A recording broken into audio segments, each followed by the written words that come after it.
তাই করেছে বর্ণনা, বসে শোনেনি সদী জনা। ধর্মসভা স্থান,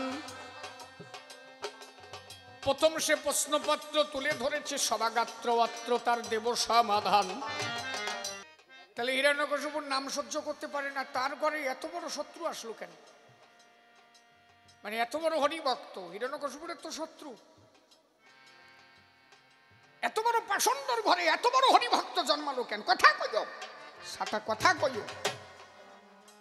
ভালো প্রশ্ন হয়েছে। আর কি কইছে? কয়ে কলিযুগ শ্রেষ্ঠ হলো কেন? এত মারদাঙ্গা, এত ব্যভিচার, তাই তো এর মধ্যে কলিযুগ শ্রেষ্ঠ হবে কেন? বাবা ভালো।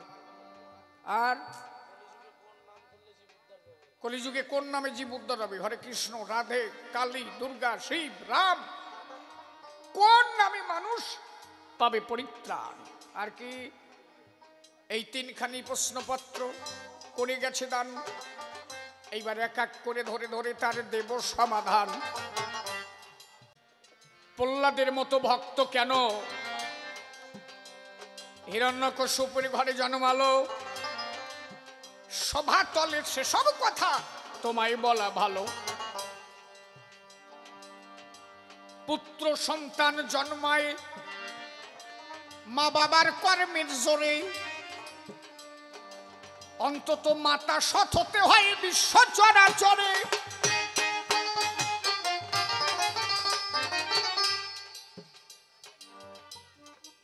বীজটা যেমন ভালো দরকার, তার সাথে জমিটাও ভালো দরকার, তাই তো? জমি যদি ভালো না হয়, সেই জমিতে ভালো ফসল হয় না। নারী হচ্ছে একটা দিঘির ন্যায়। এই যে আগে নারীকে সঠিক হওয়া চাই। হিরণ্যকশিপুর ছিলেন একজন নারায়ণ বিদ্বেষী, অর্থাৎ হরি বিদ্বেষী মানুষ। হরিনাম শোনা মাত্র তার গাত্র উঠত জ্বলে। আর প্রহ্লাদ এসে তার কাছে শুধু হরি হরি বলে। হিরণ্যকশিপুর জিজ্ঞাসা করলো, এই আমি যে নাম শুনতে পারি না, তুই এই নাম এত ঘন ঘন কোষ খেল আমার সামনে? এ বাসায় রাখা যাবে না। এ মারিবেলা কি করলো? একটা পাগলা হাতি প্রহ্লাদকে 4 হাত পা বেঁধে রাস্তার মধ্যে রেখে একটা পাগলা হাতি ছেড়ে দিল। প্রহ্লাদ কি বলল? এই যে পরিপূর্ণ আত্মসমর্পণ না হলে তো তারে পাবা না। দেখো, প্রহ্লাদ আরো লোকের তো ডাকতে পারত, আমার বাসাও, আমরা বলি যা কই নাকি। কিন্তু প্রহ্লাদ কি কয়েছে? হে গোবিন্দ, তুমি বিনে আমার বান্ধব কেহ নাই, কৃপা করিয়ে রক্ষা করো ও হে রসময়। বিপদহারি তুমি, হারে বিপদের কান্ডারি, আমি হরি বলে তোমার নামে ধরলাম আজি পারি।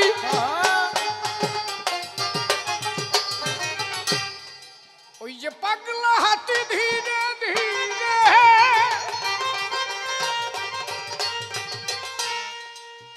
করেছে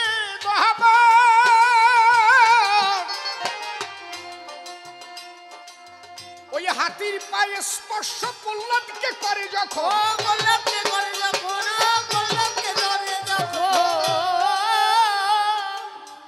গোবিন্দের নাম স্মরণ করে, শ্রীহরি নাম স্মরণ করে প্রহ্লাদ ভার দিয়ে তার উপরে আস্তে পূর্ণ আত্মসমর্পণ করে মুখে হরি নাম করছে। হরি বল হরি বল হরি বল হরি বল হরি বল। পাগলা হাতি কি করলো? প্রহ্লাদের মুখের ওই হরিনাম শ্রবণ করি। খালি ব্যাপারটা বোঝো, সব মুখের নামে কাজ হয় নাকি? যে কুর একটা ঘুরিয়ে গেল, আমি এত কথা করছি, সাতা না শুনে বেরোয় গেল, তা আমার মুখের নামে কাজ হবে না? কিন্তু প্রহ্লাদের মতো ভক্ত, যার মুখে নাম শোনা মাত্র পাগলা হাতি কি করেছে? তার হিংস্রতা ভুলে গিয়ে প্রহ্লাদের সঙ্গ ধরে পাগলা হাতিও মুখেতে তখন হরিনাম সে করে। ওই হাতিয়ার প্রহ্লাদ তখন হরি হরি খায়, একবার প্রেমানন্দে বদন ভরি হরি বল ভাই, হরি বল হরি বল হরি বল হরি বল।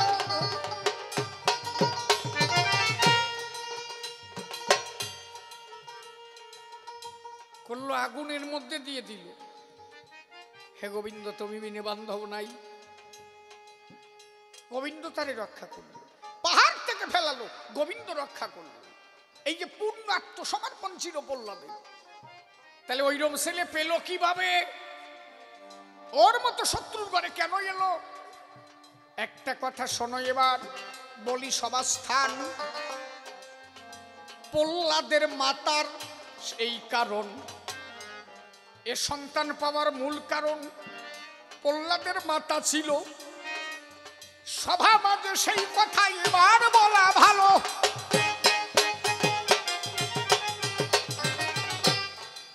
প্রহ্লাদের মা প্রহ্লাদের জন্মের আগে হিরণ্যকশিপুকে বললেন স্বামী, তো বলছে স্বামী তুমি তো আমার কাছে বড় দামি,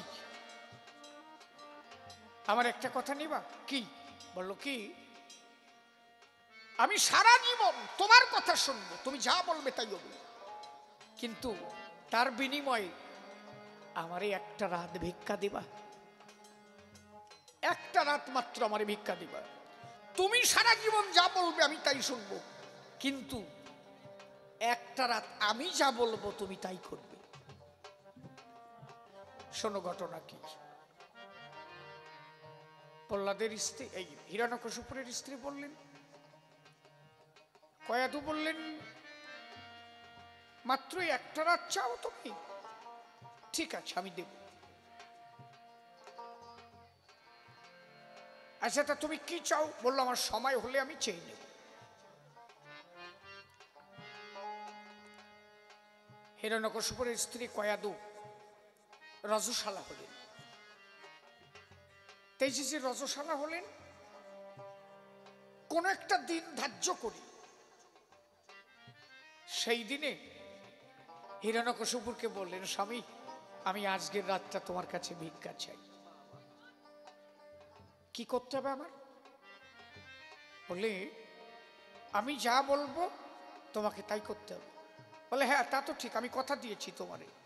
বলে তাহলে আমার সঙ্গে বসে হরিনাম করো, আজকের রাতটা তুমি শুধু আমার হও, সারাটা জীবন আমি তোমার হব, আজ জন্ম তুমি যা বলবে আমি তাই শুনবো, কিন্তু আজকের রাতে আমি যা কব তুমি তাই করবে। বলে আমার সঙ্গে বসে তুমি করো হরিনাম, হরিনামে যেন মোদের পুড়ে মনস্কাম। হিরণ্যকশিপুর বললেন তাই হয়, যে আমার চিরশত্রু তার নাম আমি করবো নাকি? বলে আমার কিন্তু কথা দিয়েছ তুমি, সারা জীবন তুমি যা করবে তাই হবে, কিন্তু আজকে আমি যা বলবো তোমার তাই বলতে হবে। এই যে রাত্রি ভোরে দুজনেতে হরিনাম করিল, বসে শোনে নাচেনে যত ভক্ত জ্ঞানী দল। কয়াদুর ভক্তির জোরে, কয়াদুর ভক্তির জোরে স্বামীকে ওই সারা রাত ভরে হরিনাম করিয়েছিল। হরিনামের মধ্যে দিয়ে দুজনে হয়েছিল মধুর মিলন। সেই মিলনে জন্মেছিল প্রহ্লাদের মতো নন্দন। তাহলে একটা সন্তান নিতে গেলে অন্তত হরিমুখী হওয়া চাই। স্বামী স্ত্রী দুজনের সেই হরিভক্তি চাই। স্ত্রীর হরিভক্তির জোরে জন্মিলে ওই ছেলে হরিভক্ত এসে জন্ম নিয়েছে মহিমণ্ডলে। কয়াদু বলেছিল হে ঈশ্বর, শুনেছি কোন বংশে কোন একজন হরিভক্তের জন্ম হলে তার 14 পুরুষ স্বর্গে যায়, আর যদি সেই বংশে কোনো কুপুত্র জন্মায় তার 21 পুরুষ নরকে যায়।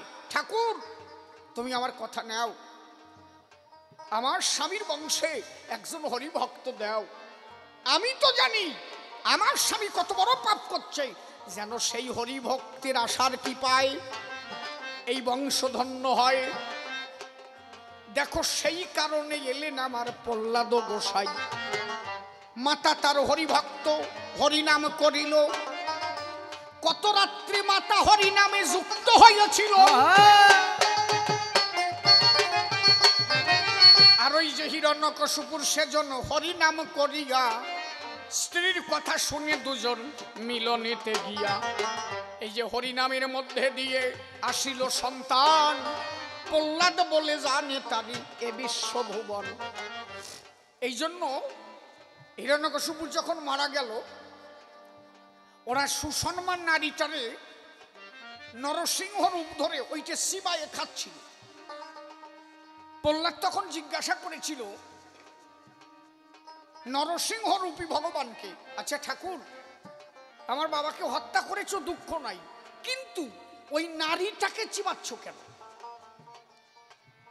ভগবান নরসিংহ রূপ ধরে বলছে, প্রহ্লাদ, ওর মতো এত বড় পাষণ্ড একটা সন্তান জন্ম দিতে গেলে তার সুসম্মান নারী দিয়ে পিতৃসত্তা নামে ভূমণ্ডলে, আমি ওর সুসম্মান নারীটাকে চিবাই আস্বাদ নিচ্ছি যে এত বড় পাষণ্ডর মধ্যে এত কি সুন্দর সুসম্মান নারী ছিল, যার কারণে তোমার মতো হরি ভক্ত এলো প্রেমানন্দে বদন ভরে হরি হরি হরি বল হরি বল। এটা একমাত্র জন্মেছিল তাহাদেরই কৃপায়, হরি ভক্তি পেয়েছিল তাহারও মাতায়। মায়ের কৃপা জোরে তার পিতা হরিনাম করিল, সেই কারণে পাষণ্ড হয়ে ভালো ছেলে জন্ম হলো। একটা কথা মনে রাখবা, একটা বেশ্যার ঘরেও ভালো সন্তান হয়, হয় কি না? আবার একটা চোরের ঘরে সাধু জন্মায়, আবার সাধুস্থল চোর হয়, আর বেশি সাধুস্থল চোরই বেশি হয়। আমি দেখছি তো বড় বড় গোসাই পরে সল যা জন্মাই থুয়ে গেছে, সেই বদনা মানে সেই নাম ওই সলে খাইয়ে বেলাইছে, হয় কি না? কথা কইও। তাহলে সাধুর ঘরে চোর হয় কেন? এর কারণ কি জানো? সাধুর চরিত্র একরকম, আর ওই নারীর চরিত্র হয় আর এক রকম। বিষয়টা কেমন? সাধু হয়ে গেলে সে কাম থেকে দূরে থাকতে চায়, দেহখানাকে নিষ্কাম করে। আর ওই নারী সাধুর পরে সন্দেহ করে, সাধু যায় না নারীর ধারে, আর নারী ঘরে বসে ভাবে সাধুগুরি দেয় কি যেন কি করে। কথাটা বোঝো? এই যে বারে বারে নারী সাধুরে সন্দেহ করে, সেই সন্দেহের ফলে নারীর ভক্তি যায় চলে। ওই নারীর মধ্যে তখন সন্তান এলে, ওই অভক্তি মায়ের গর্ভে সন্তান জন্মালে, তখন আর সেই সন্তান সাধু হয় না। কিন্তু বেশ্যার ঘরে সাধু হয় কেন জানো? একটা বেশ্যা যদি চায় আমি একটা সন্তান নেব, সে জানে আমি বেশ্যাবৃত্তি করি, আমার মতো পাপী জগতে আর কেউ নাই। তবে যদি কোনো সন্তান নিতে চায় সে সেই দিন ঈশ্বরের আরাধনা করে, ঠাকুর আমি তো সারা জীবন বেশ্যাবৃত্তি করলাম, তবে আমি একটা সন্তান নেব, আমার কথা নিও, এমন একটা সন্তান তুমি আমায় দিয়ে দিও, সেই সন্তানের জন্য যেন আমার বংশ উদ্ধার হয়। প্রেমানন্দে হরি হরি বলো গো সবাই।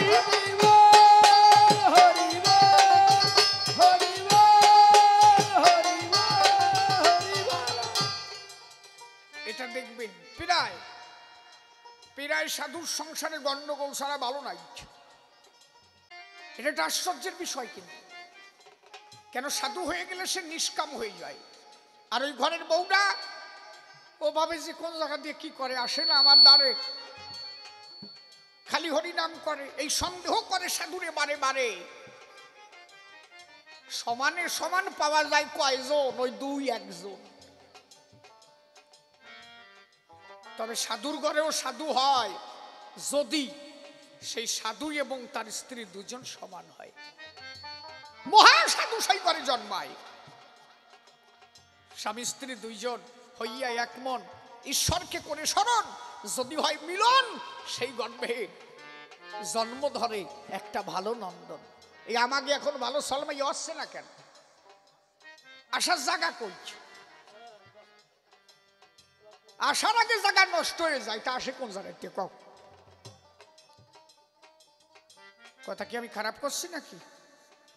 আচ্ছা আমরা যে শিব পুজো দিই, ওরে কি কয়? ওই কি পুজো দিই আমরা? ওইটারে কি কি কয়? উপরেরটা কি থাকে? ওরে কি কয়? লিঙ্গ কয় না? হাসিয়া পড়িস কেন? হাসিয়া পড়ো সাতা। লিঙ্গ কয় তাতে কি হয়েছে? হাসিয়া পড়তেছি না। না অত বড় কথা ধন কোষ কি কোষ তুই ছাটা চুপ কর। বোঝে না কিছু না বলো। লিঙ্গ কয় পরিশুদ্ধ বাংলা, বাজে কথা কোষ কেন? মানে ফাজিল যে কি ফাজিল দেখছো বল। তাহলে ওই যে লিঙ্গ আর নিচে কি থাকে? জনি, তাই তো? ওইটা জনি তো। আচ্ছা আমরা পুজো দিই কেন? এর মানে কি? কি কারণে পুজো দাও? আরে তেল জল ঢালিয়া বাড়ি এটি এসো। কি বুঝলে তুমি? পুজো দিয়ে বুঝলে নাকি? এই যে দুজনের আগে ক্যারেক্টার ব্যাখ্যা কর, যে দুজনের ওই একজনের লিঙ্গ একজনের জনি। কার? আদ্যাশক্তি মহামায়া আর লিঙ্গ ভোলানাথ মহেশ্বর। এই দুজনের ক্যারেক্টার কি? আজকে দক্ষ যজ্ঞ গিয়ে সতী দেহ ত্যাগ করলো, ভোলানাথ পাগল হয়ে গেল। বউ মরে গেছে বলে পাগল হয়ে গেছে। কাঁধের পরে বউ নিয়ে এমন নাচ শুরু করলো পৃথিবী রসাতলে যাবে। নারায়ণ তার সুদর্শন চক্র দিয়ে খণ্ড বিখণ্ডিত করে তাকে সান্ত্বনা দিয়ে গেল। আর দক্ষে যজ্ঞে সতী গেল, স্বামী নিন্দা সহ্য করতে না পেরে দেহ ত্যাগ করলো। আচ্ছা দুজনের চরিত্র কেমন হলো? কত বড় স্বামীকে ভালোবাসে, তাই স্বামী নিন্দা শোনা মাত্রই দেহ ত্যাগ করছে। আমাকে বউর সামনে যদি কয় যে তোমার বেটা ওরে শালা দেয়ার ফুটিয়ে কয়, আর কয়ে না আমার বাবা আমার কপাল খাইছে না, হয়ে গেছে। কি কইছি? তাহলে চলাম করে থাবা বসাই দেবে না? আমার বেটার দেয়ার ফুটুক আর 3.5 ফুটুক সে আমার। তুই আমার কাছে কবি কেন?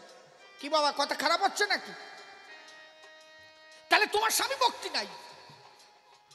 আর বউ যদি মরে, ওরে বাবা, স্বামী যদি ভোলানাথের মতো না হয়, সে ভাবে যে তাড়াতাড়ি গেল না কেন, আর একটা যদি পাই। সিসি ননি, ওই যে কয় সিসি ননি, কি যে কোর্স তুই ছাতা। ওই যে একটা গান বাড়ায় ভাইরাল হয়েছে না, সিসি ননি। ওরে কি ভাষা যে কয় আমি বুঝি নাই। ওই গান একটু চালাই দিবি নাকি দেখবি? তাহলে ভোলানাথের মতো পুরুষ হওয়া দরকার, আর আদ্যাশক্তি মহার মতো নারী হওয়া দরকার। দুজন সমান হলে সেই গর্ভে যে সন্তান আসবে, কার্তিকের মতো সন্তান হবে, গণেশের মতো সন্তান হবে, লক্ষ্মীর মতো কন্যা হবে, সরস্বতীর মতো কন্যা হবে। স্বামী স্ত্রী দুজনের প্রতি দুজনের শ্রদ্ধা ভক্তি থাকতে হবে। তাহলে ওইখানে জল ঢেলে আসে কেন? তার মানে যে লিঙ্গের দ্বারা সন্তান জন্ম হবে ওই লিঙ্গটা যেন পবিত্রময় থাকে। আগের থেকে কয় জায়গা যাই নষ্ট হয়ে আসলি তার দ্বারা সলমে ভালো হয় নাকি? কথা বেতাল হচ্ছে নাকি আমার? নাকি ছেলে পেলের জন্য কষি ওরা একটু শিয়ে উখ নাকি, যাতে অন্য জায়গা যাই নষ্ট না হরে, বোঝো না? এই জন্য ওইটারে পুজো দেয়, ওই জায়গা যে পুজো দেয়। বউটা কি চায়? হে ঠাকুর, হে ভোলানাথ, মহামায়া তোমারে যেমন ভালোবেসেছিল, তুমি যেমন মহামায়াকে ভালোবেসেছিলে, আমারে যেন তেমন একটা স্বামী হয়, সে যেন আমারে ছাড়ার কাউরে না সয়। এনে হওয়ার আগে যদি 8-10 বার হয়ে যায়, সেই সল কি করে ভালো হয়? কথা কই এর জল ঢালি আসলাম। এইবার খালি এগে করছি বলে গায়ে জ্বালা উঠতেছে নাকি? নিচে যে জনিটা কি, ও জায়গাও তো জল যায়, ও জায়গা দুধ জল দেয়। তার মানে যে নারী হবে তারও ওই জায়গাটা যেন সুন্দর থেকে সুন্দরতম থাকে, কোনোভাবে যেন চরিত্র ভ্রষ্ট হয়ে নষ্ট না হয়। এই দুজন যদি পবিত্রময় হয়, হরিশরণ করে যদি হয় মধুর মিলন, সেই গর্ভে জন্ম নেবে হরি ভক্ত নন্দন। সেই নন্দনে সে জীবের উপকার করিবে, একবার বদন ভরিয়ে প্রেমানন্দে হরি হরি হবে। হরি বল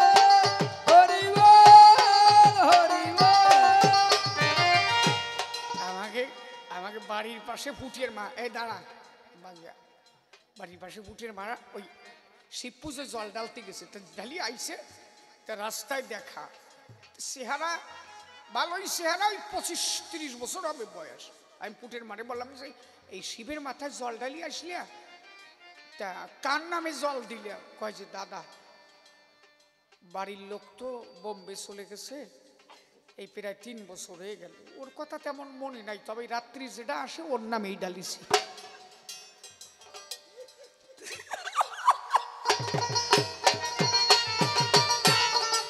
কথা বুঝিস, কথা বুঝিস, বুঝেছিস, কথা বুঝিস।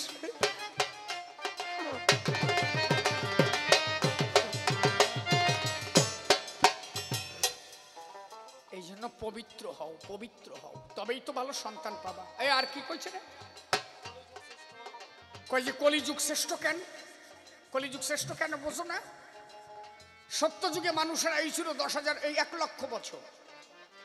মানুষ ঈশ্বর পেতে গেলে ধ্যান তপস্যা করতে হতো। ত্রেতা যুগে মানুষের আয়ু ছিল 10,000 বছর, ঈশ্বর পেতে গেলে যাগযজ্ঞ করতে হতো। দাপর যুগে মানুষের আয়ু 5,000 বছর, ঈশ্বর পেতে গেলে পূজার্চনা করতে হতো। তাহলে একটা মানুষের যদি 1 লক্ষ বছর আয়ু হয়, ওরে বাবা, 1 লক্ষ বছর যদি আয়ু হয়, সে 500 বছর নাকি কত হয়? 50,000 বছর। কথা কোষ? 1 লক্ষ বছর আয়ু মানে কি? ওরে বাবা, আমার ঠাকুরদা ছিল একা, দাঁড়া, আমার ঠাকুরদা একা ছিল, আমার ঠাকুরদা একা ছিল, বিয়ে করার পরে 7 জন আসলো, আমার বাবা বড় আর 3 জন কাকা, এগুলো 7 জন। এই 7 জনের হলো, একজনের হচ্ছে 5টা, একজনের 3টে, একজনের 3টে, আর একজনের 2টে। কয়টা হয়েছে? 13টা। এই 13টার পরে 4 দিয়ে 3 দিয়ে করি, মানে 4 13 কত হয় রে? 52। এই 52 আর 4 কত? 56। 56 আর ওই যে কত 13, কত হলো? মানে আমার ঠাকুরদা বাঁচিছে মোটে 70 বছর। এর মধ্যে নিমিজিমি গ্রামের অর্ধেক আমরা ক্লিয়ার করে ফেলাইছি। আর যদি 1 লক্ষ বছর আমার ঠাকুরদা বাঁচত, এই বগুলা পর্যন্ত ধরতাম আমরা, কাজ হয়ে যেত না? তাই কম কি ব্যাপার ওরে বাবা, কঠিন ব্যাপার। তাহলে সত্য যুগে মানুষের আয়ু ছিল 1 লক্ষ বছর, তা মানুষ যদি 50,000 বছরও সাধনা করত, আর 50,000 বছর যদি বোদ্ধারে হতো, তাও সংসার হতো, কি তাও ঈশ্বর লাভ হতো। ত্রেতা যুগে 10,000 বছর, 5,000 বছর যদি এদিক ওদিক যায়, আরো 5,000 তো থাকে, শুয়ে পড়িয়ে খাইয়ে দিয়ে সুখ পাওয়া যায়। দাপর যুগে 5,000, ত্রেতা যুগে 10,000, দাপরে হলো 5,000, 2,500 বছর ঈশ্বর সাধনায় দাও, আরো 2,500 বছর থাকে শীতের সময় বউ নিয়ে ছুঁয়ে আনন্দ পাও। কথা কইও, একেবারে কম না, 2,500 বছর। ওরে বাবা, কলিতে মানুষের আয়ু মাত্র, আগে কইছে 120 বছর, এখন আর কেউ বাঁচে না, মাত্র 60 বছর কলির আয়ু হলো। 60 বছরে বর্তমানে গড় আয়ু দাঁড়ালো। এখন কও, এই 60 বছর গড় আয়ু, ঈশ্বর সাধনা করবা না 2 দণ্ড ভালো মন্দ খাবা, না একটু বোদ্ধারে শুবা, কি করবা? তাই কও, করবাটা কি? তাই কও, মোটে 60 বছর আয়ু। তবুও বললেন সত্য, ত্রেতা, দাপর, কলি, কলি যুগে কনিষ্ঠ, কনিষ্ঠ হইয়া হইল সর্বযুগ শ্রেষ্ঠ। এর কারণ বলেন এত অল্প আয়ু, তার মধ্যে কলিযুগ শ্রেষ্ঠ। এর কারণ হচ্ছে কি? অনন্য যুগে যা পাই নাই, এবার কলিজি পেয়েছে, তাই মহাপ্রভু দিয়েছে কি? হরের নাম, হরের নাম, হরের নাম। ওই বুকে বললাম ক্লাউ গতি নাস্তেব্য, নাস্তেব্য, নাস্তেব্য, গতির অন্যথা হরি নাম ছাড়া কলিজীবের গতি নাই। বলে অনন্য যুগে যা পাই নাই, এ যুগে পেয়েছে, তাই সেই নাম একমাত্র। অনন্য যুগে 10,000 বছর, 1 লক্ষ বছর, 5,000 বছর ধরে সাধনা করে যা লাভ হয় নাই, এইবার যদি মনপ্রাণ সঁপে দিয়ে একবার শুধু হরিনাম করে প্রেমানন্দে বদন ভরে, সে তখন যেতে পারে।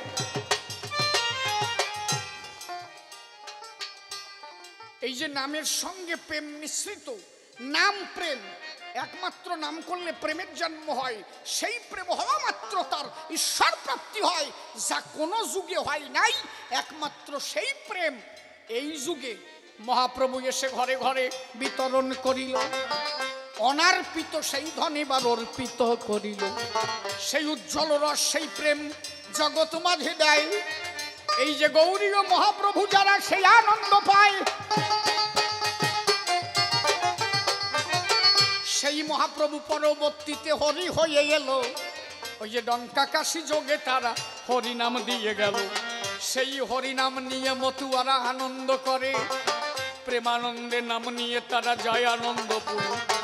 এক নামে একবারে যদি কেউ করে তাই, প্রেমানন্দের সবাই যাবে সেই দেশে ভাই।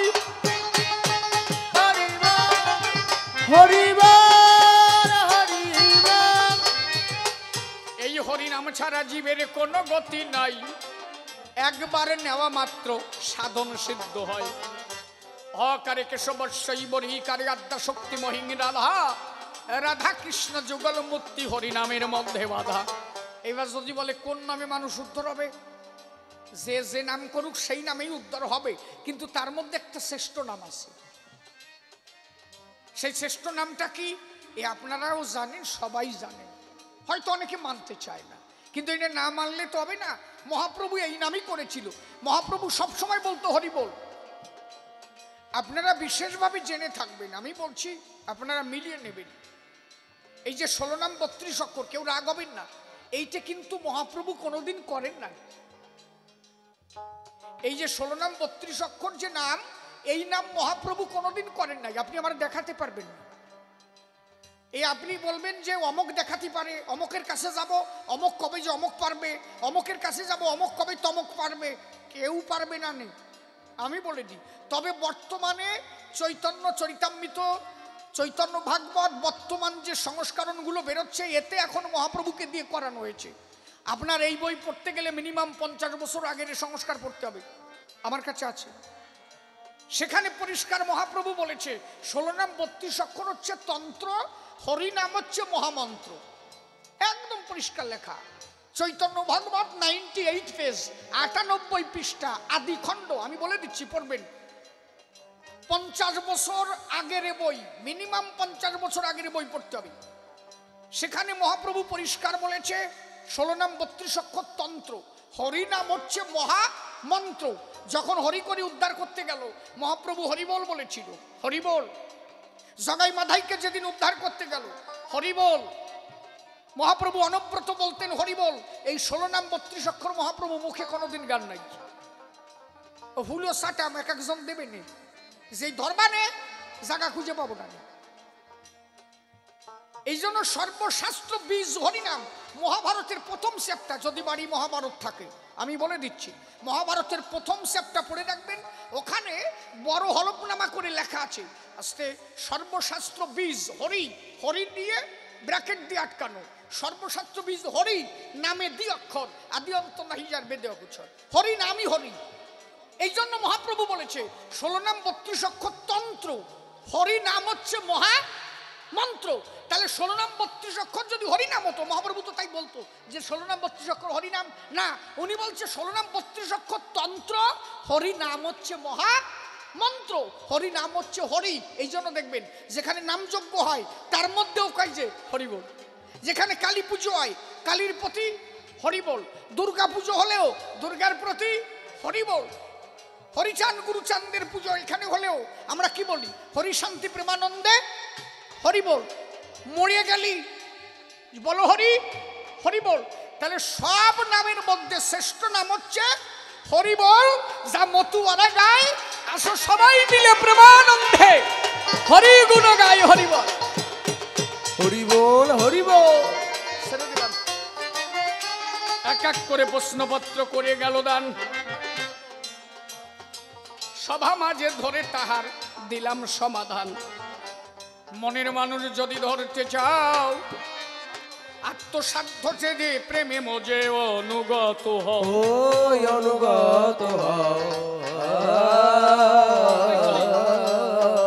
হলে অনুগত মনের মত, অনুগত মনের মত, অনুগত মনের মত মতো মন মানুষ হবে সদাই। মানুষ ধরা মন রে ভেড়া মুখের কথা নয় মনের মানুষ ধরা মন রে ভেড়া মুখের কথা নয়। প্রেম নগরে হয় তার বসতি, প্রেমিক বড় ভালোবাসে প্রেমে যার আত্মী। ও প্রেমে জানাতি সে যে প্রেমিক পেলে করে কোলে, প্রেমিক পেলে করে ওরে প্রেমিক পেলে করে কোলে, প্রেম শূন্য দেখলে লুকায়। মানুষ ধরা মন রে ভেড়া মুখের কথা নয় মনের মানুষ ধরা মন রে ভেড়া মুখের কথা নয়। ডেকে বলে তারক, আমার তারক রসনা, আমার মনের মানুষ হরিচাঁদতা, ওতা করো উপাসনা। ও করো উপাসনা। ডেকে বলে তারক, তারক রসনা,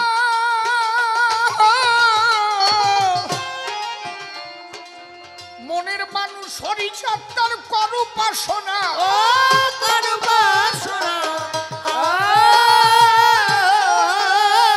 এবার অশ্বিনীর পূর্বে বাসনা, অশ্বিনীর পূর্বে বাসনা। ওরে অশ্বিনীর পূর্বে বাসনা, স্বামী মহানন্দের করুণায়। মানুষ ধরা মন রে ভেড়া মুখের কথা নয় মনের মানুষ ধরা মন রে ভেড়া মুখের কথা নয়।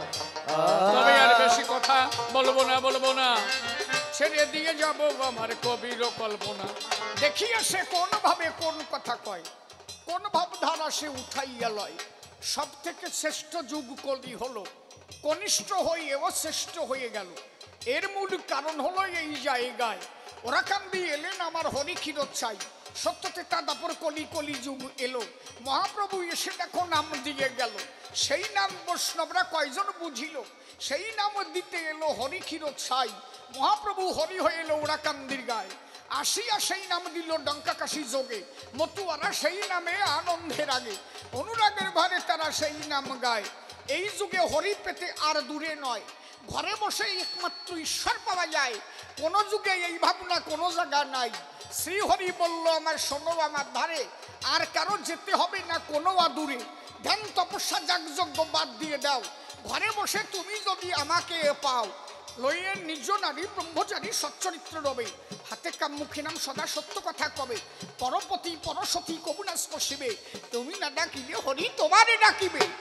আর কি গৃহেতে থেকে যার হবে ভাবোদয়, সেই সে পরম সাধু জানিও নিশ্চয়। ঘরে বসে পেতে পারো হরি দয়াময়, অনন্য যুগে এটা পাওয়ার কায়দা নাই। একমাত্র হলো তাহাই এই যুগে ভাই। যদি কারো গৃহে থেকে প্রেমের জন্ম হয়, ঘরে বসে পাবে আমার হরি ক্ষীরত সাই। দূরে যাওয়ার তার কোনো দরকার নাই। তীর্থ ভ্রমণে গিয়ে কি তুমি পাবা? আরে ঘরে বসে মা বাবা চরণ সেবা দেবা। দেখো নাই এই যে মহাকুম্ভ মেলায় দেখো কতজনে গেল, কয়জন পদপিষ্ট হয়ে মারা গেছে জানো খবর? আমি বলছি না যে তীর্থে যাবা না, যাও, তবে একটু দেখে শুনে যাও, হিরিক দিয়ে পড়িয়ে নাই। কয়টা মরিছে দেখলাম, কয়জন মারা গেছে? 30 জন মতো শুনলাম খবরে। এখানকারও কে কে আছে জানো? আমি দেখলাম নিউজে দেখাচ্ছিল।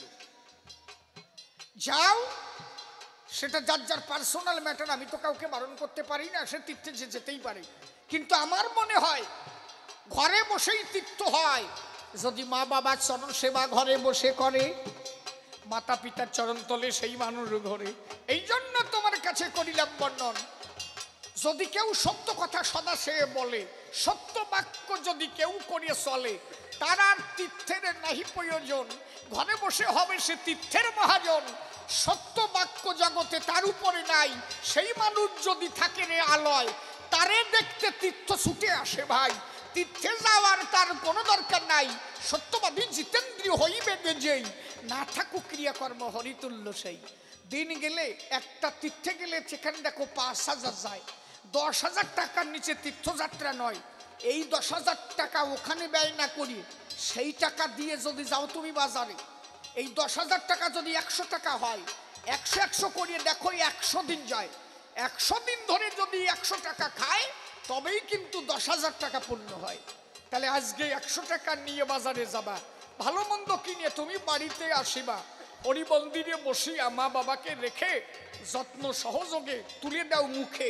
ওই যে আপেল আনারস মা বাবার জন্য আনো, তাদের ওই ভরে দিয়ে আনো, ওই প্রসাদ মা বাবাকে করো তুমি দান, পিতা মাতা খেয়ে আনন্দ পাবে যখন। তাহলে 100 টাকা করে যদি মা বাবাকে খাওয়াও, 100 দিন পর্যন্ত খাওয়াতে পারবা, আমার কথা নেও। প্রতিদিন সন্ধ্যাবেলা হরি মন্দিরে বসে প্রণাম করো তুমি হরিচরণ পাশে, নিবেদন করো তুমি হরিচাঁদের পায়ে, মা বাবাকে যুগলে বসাইয়া চাই। এইবার বাবার গালে সেই প্রসাদ তুলে দাও, ওই প্রসাদ আবার মায়ের গালে তুলে দাও, মা বাবা সেই প্রসাদ করিবে গ্রহণ, আশীর্বাদ করবে তখন শুনলে নন্দন ঠাকুর তুমি আমার সন্তানকে ভালো রেখো। এই যে ডাক মা বাবার, সেই দিন দেখো ওই যে মাতা পিতা চোখের জলে ডাকবে হরিচাঁদে, তারতে বড় তীর্থ হয় না ভূমণ্ডলে। এই জন্য তোমার কাছে করে গেলাম মানা, গৃহেতে থেকে হয়, দূরে যেতে হবে না। হরিচাঁদ ঠাকুর আমার বলে গেছে, তাই সংসারে বসে তাহার হরি সাধনা হয়। আর তবে বেশি কথা বলবো না, ছেড়ে দিয়ে যাব মোর কবির কল্পনা। এদিকে আছেন যত ভক্তগণ, বন্দনা করি যাই সকলে চরণ, ভক্তবৃন্দের চরণ।